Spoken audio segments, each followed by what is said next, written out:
You are watching Maulana Anis Bilgrami. Please subscribe. Also, don't forget to like, comment, and share.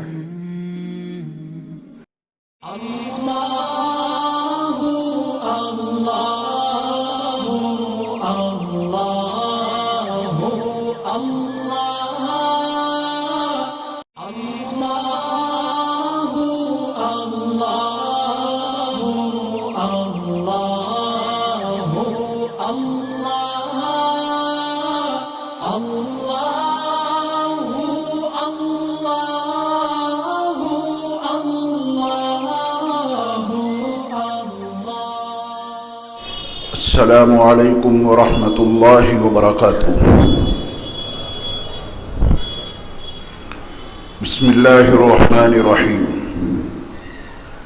الحمد للہ رب العالمین والصلاة والسلام علی سید المرسلین وعلى آلہ واصحابہ وازواجہ وذریاتہ واہل بیتہ اجمعین، اما بعد۔ اللہ رب العزت والجلال کو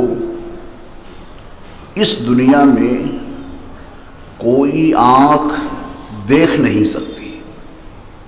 لا تدرکہ الابصار، یہ آنکھیں اس کا ادراک نہیں کر سکتی۔ وہ اتنا لطیف ہے، وہ سراپا نور ہے، جو اس کی تجلیات ہیں ان میں سے ایک تجلی بھی کسی بڑے سے بڑے انسان کی آنکھ نہیں جھیل سکتی۔ ہاں، وہ سب کو دیکھتے ہیں۔ کائنات کا کوئی ذرہ ان کی نظر سے باہر نہیں، ہر شے کو ان کا علم محیط ہے۔ کائنات کی ہر شے ان کی نظر میں ہے۔ اللہ تعالیٰ کا علم، ان کی قدرت کائنات کے ہر ذرے کو گھیرے ہوئے ہے۔ اللہ تعالیٰ کو جب ہم اور آپ دیکھ نہیں سکتے تو اسے مانے کیسے اور کیوں؟ جب اللہ تعالیٰ کو انسان اس دنیا میں دیکھ نہیں سکتا تو یہ اس کی عبادت کیسے کرے اور کیوں؟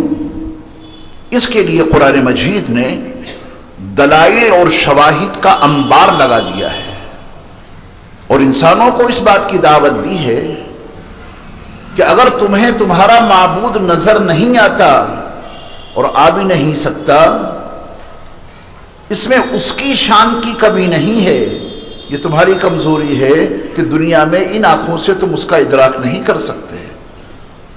اگر وہ تمہیں ان آنکھوں سے دکھائی نہیں دے رہا ہے تو اس کی قدرت کے اتنے عجائب تمہاری ذات میں اور اس پوری کائنات میں موجود ہیں کہ اس کی قدرت کے عجائب میں سے کسی ایک عجوبے پہ غور کر لو،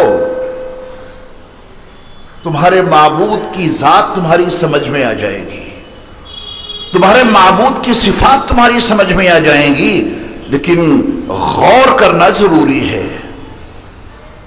قرآن مجید نے اس سلسلے میں دنیا کے تمام انسانوں کو دونوں طرح کی دعوتیں دی ہیں۔ وَفِي أَنفُسِكُمْ، اللہ کی معرفت کے لیے، اللہ رب العزت والجلال کو پہچاننے کے لیے، ان کی ذات و صفات سے واقف ہونے کے لیے بے شمار نشانیاں تمہاری ذات میں موجود ہیں۔ وَفِي أَنفُسِكُمْ، تمہارے اندر موجود ہیں۔ افلا تبصرون، کیا تم اللہ کی ان نشانیوں کو دیکھنا نہیں چاہتے؟ اللہ کی ان نشانیوں کو دیکھتے نہیں ہو؟ دیکھو، غور کرو تو تمہیں اپنی ذات میں، تمہارے اپنے وجود میں، تمہارے اپنے وجود کے ایک ایک سیل میں اللہ رب العزت کی معرفت، اللہ رب العزت کی پہچان، ان کی ذات و صفات کو جاننے کے لیے بے شمار نشانیاں موجود ہیں۔ اور دوسری دعوت قرآن کی یہ ہے کہ یہ کائنات جو پھیلی ہوئی ہے، جہاں تک جا سکتے ہو اپنی فطری نگاہوں سے جتنا دیکھ سکتے ہو وہ دیکھو، اور اسباب و وسائل کو اختیار کر کے دوربین، نہایت طاقتور دوربین کو استعمال کر کے اپنی نظر کو جہاں تک لے جا سکتے ہو لے جاؤ، زمین کی تہوں میں جہاں تک جا سکتے ہو چلے جاؤ، زمین کے سینوں میں دفن خزانوں تک تمہاری جہاں تک رسائی ہو سکتی ہے وہاں تک چلے جاؤ، سمندر میں جہاں تک ممکن ہے وہاں تک جاؤ، جہاں تک تمہاری رسائی ہو سکتی ہے وہاں تک پہنچ کر یہ دیکھو کائنات کا سسٹم کیا ہے، اس کا ڈھانچہ کیسا ہے، یہ کیسے تیار کی گئی ہے، اس کا آغاز کیسے ہوا۔ یہ قرآن کی دعوت ہے، اور قرآن دعوت اسی کی دیتا ہے جس کا کرنا ممکن ہے، جو ناممکن ہے قرآن اس کی دعوت ہی نہیں دیتا۔ یعنی قرآن کا یہ پیغام خود قرآن میں موجود ہے، چلو پھرو زمین میں اور یہ دیکھو تمہارے رب نے زمین کا آغاز کیسے کیا، کائنات کو پیدا کرنے کی ابتدا کیسے کی، یعنی اس کو جانا جا سکتا ہے، ممکن ہے۔ تو اللہ تعالیٰ کی ان دونوں دعوتوں کو قبول کرنا ہمارے اور آپ کے لیے ضروری ہے، اگر اس کی پہچان چاہتے ہیں، اگر اس کی معرفت چاہتے ہیں، اور اس کی معرفت چاہیے اور ضرور چاہیے، کیونکہ وہ ہمارا خالق ہے، کیونکہ وہ ہمارے رزاق ہیں۔ ایک شخص روزانہ صبح، دوپہر اور شام کے اعلیٰ درجے کے کھانوں کا انتظام کر کے آپ کے گھر بھیج دیتا ہے، آپ کو معلوم ہے کہ جو بھیج رہا ہے وہ میرا محسن تو ہے، ابھی تک میں نے اس کو دیکھا نہیں، روزانہ پابندی سے صبح دوپہر شام اس کا بھیجا ہوا جب کھانا کھائیں گے تو کیا وہ یاد نہیں آئے گا؟ دیکھیں یہ ہمارے محسن ہیں کیسے، رہتے کہاں ہیں۔ ہر مہینے نیا سوٹ وہ آپ کو عطا کر دیتے ہیں، بھجوا دیتے ہیں، دیکھ کے آ جاؤ ان کو، کوئی صاحب سوٹ لے کے آ رہے ہیں۔ آپ کی اپنی زندگی کی جتنی ضروریات ہیں، کوئی ایک صاحب آپ کی ان تمام ضروریات کا تکفل کر رہے ہیں، تمام ضروریات کی کفالت کر کے آپ کے پاس پہنچا دیتے ہیں، تو کیا دلوں کی گہرائیوں میں یہ جذبہ کروٹیں نہیں لینے لگے گا؟ دیکھوں تو وہ کیسے ہیں، رہتے کہاں ہیں، کام کیا کرتے ہیں، شکل و صورت کیسی ہے۔ اگر دنیا کے ان محسنوں کے احسان کی بنیاد پر ان کو جاننے اور پہچاننے کا جذبہ دل میں بیدار ہو ہی جاتا ہے، تو پھر اس کو جاننے اور پہچاننے کا جذبہ دل میں بیدار کیوں نہیں ہو رہا ہے جنہوں نے ہمیں اور آپ کو یہ پورا وجود بخشا ہے۔ ان آنکھوں سے ہی تو دیکھتے ہیں، اور نہ جانے کیا کیا دیکھتے ہیں۔ ان آنکھوں کو بنانے والے کی پہچان، ان آنکھوں کو تیار کرنے والے کی معرفت، ان آنکھوں کو بنا کر ان میں قوت بصارت رکھنے والے کی صفات کو جاننے کا جذبہ کیوں نہیں بیدار ہوتا؟ اور یہ کیسے بھول گئے کہ تمہیں کوئی دیکھ نہیں رہا؟ ہم بھولے بیٹھے ہیں، ہم دیکھ لیتے ہیں سعیدیہ مسجد کیسی بنی ہے، ہمیں کون دیکھ رہا ہے؟ ہم دیکھ لیتے ہیں کہ یہ مجمع کتنا ہے، ہمیں کون دیکھ رہا ہے؟ ہم دیکھ لیتے ہیں کہ مارکیٹ کیسی ہے، ہمیں تھوڑی نہ کوئی دیکھ رہا ہے۔ یہ احساس غلط بنیادوں پر قائم ہے۔ قرآن کی ایک آیت دل اور دماغ کے دریچوں کو کھول کے رکھ دیتی ہے۔ میرے رب نے بڑے عجیب انداز میں یہ بات کہی ہے، اَيَحْسَبُ أَن لَّمْ يَرَهُ أَحَدٌ، کیا یہ انسان یہ گمان کیے بیٹھا ہے کہ اسے کوئی نہیں دیکھ رہا؟ جرائم کے لیے تنہائیاں تلاش کرتے ہو، گناہوں کے لیے اکیلے پن کو تلاش کرتے ہو کہ گناہ کرنے کا موقع مل جائے، کیوں؟ ہمیں کون دیکھ رہا ہے؟ ہمیں تو دیکھ لیتے ہیں لوگوں کو، ہمیں تو دیکھتے ہیں چیزوں کو، ہمیں کوئی نہیں دیکھ رہا۔ اس احساس کو ہمارے رب نے کیسے توڑا ہے اور حقیقت ان کو کیسے سمجھائی ہے۔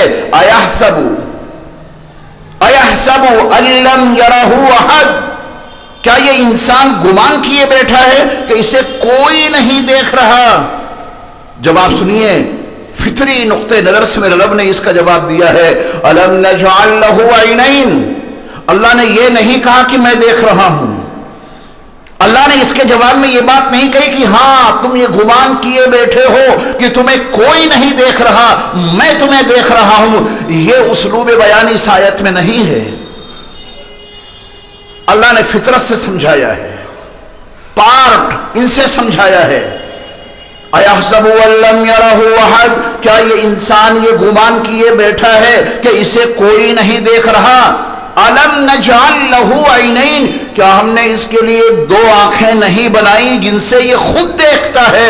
غور کرو، جس نے اتنے انسانوں کو، اتنے جانوروں کو، اتنے پرندوں کو، اتنے درندوں کو، اتنے چوپایوں کو، اتنے حشرات الارض کو دیکھنے کی قوت دی ہے۔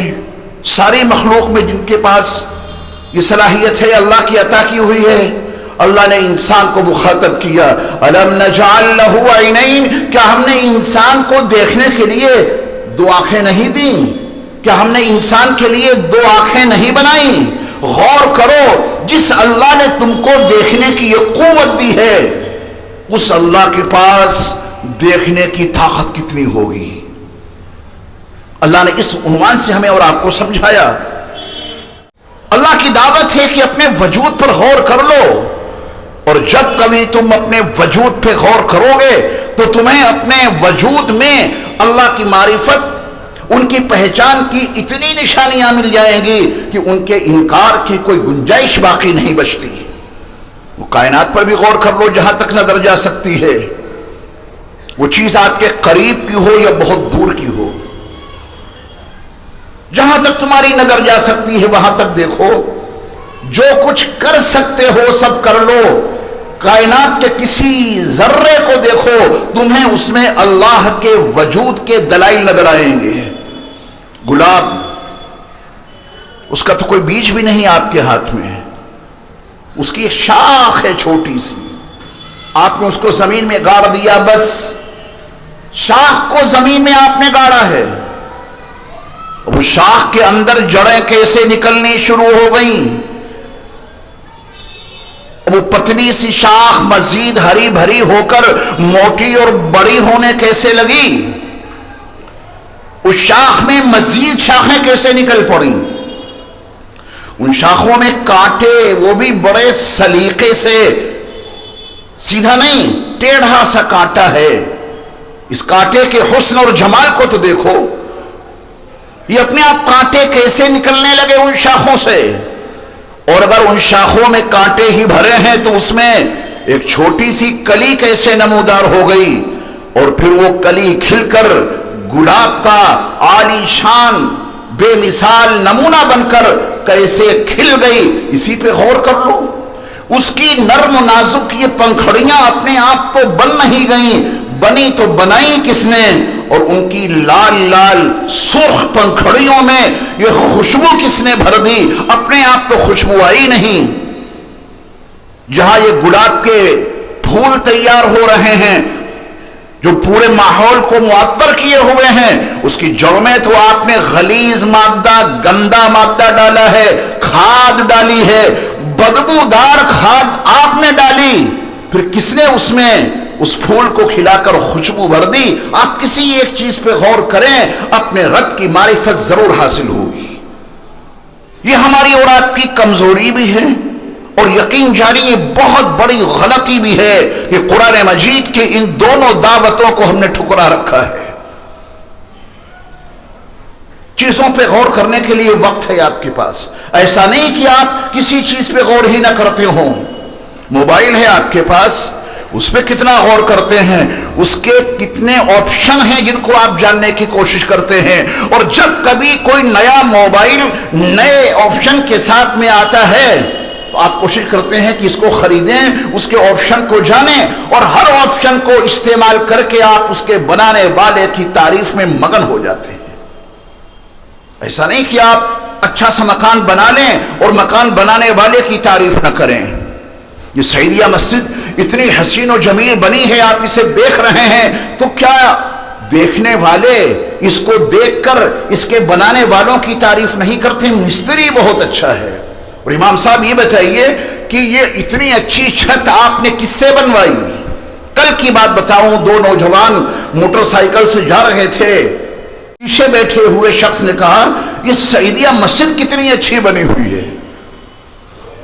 کسی کی تو کارکردگی ہے، کسی مستری کا ہنر اس کے ہر حصے سے نمایاں ہے۔ آپ اپنا اچھا سا گھر بناتے ہیں تو آپ کی تمنا ہوتی ہے کہ لوگ آئیں اور دیکھیں اور تعریف کریں، یہ قالین کہاں سے لائے، یہ قمقمے کہاں سے لائے، یہ اتنا حسین پتھر کہاں سے لائے، یہ عالی شان ٹائل کہاں سے لائے۔ اور جو کمپنیاں وہ ٹائل بناتی ہیں، آپ ٹائل بنانے والی کمپنی کی تو خوب تعریف کرتے ہیں، پتھر بنانے والے اللہ کی تعریف نہیں کرتے۔ یہ ہے بیماری، یہ ہے کمزوری۔ جس اللہ نے اس پتھر کو زمین کی تہوں میں رکھ دیا، آپ نے اس کو نکالا، صاف کیا، پالش کی، بنانے والے کی تعریف ذہن میں آتی ہی نہیں۔ میرے رب نے یہ پتھر کتنا اچھا بنایا۔ اور جو ٹائل کسی کمپنی نے بنائی ہے، اس میں جتنا مٹیریل استعمال ہوا ہے وہ کمپنی کے مالک کے باپ کا مٹیریل ہے یا میرے اللہ کا پیدا کیا ہوا ہے؟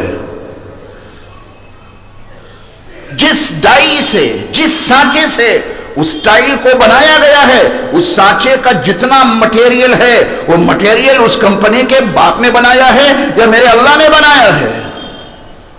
اس میں جتنا حسن و جمال نظر آ رہا ہے، اس کی جتنی ڈیزائننگ ہمیں اور آپ کو دکھائی دے رہی ہے، وہ دماغ کی اپج کا نتیجہ ہے۔ یہ سوچنے اور سمجھنے والا دماغ اس کمپنی کے مالک کے باپ نے بنایا ہے یا یہ دماغ ہمارے اللہ نے بنایا ہے؟ جب آپ اس عنوان سے چیزوں کو دیکھیں گے تو سجدے شکر ادا کرنے میں آپ کو لطف آئے گا، آپ کو احساس ہوگا کہ ہاں، ہمارے اللہ کی قدرت کائنات کے ہر ذرے سے نمایاں ہے۔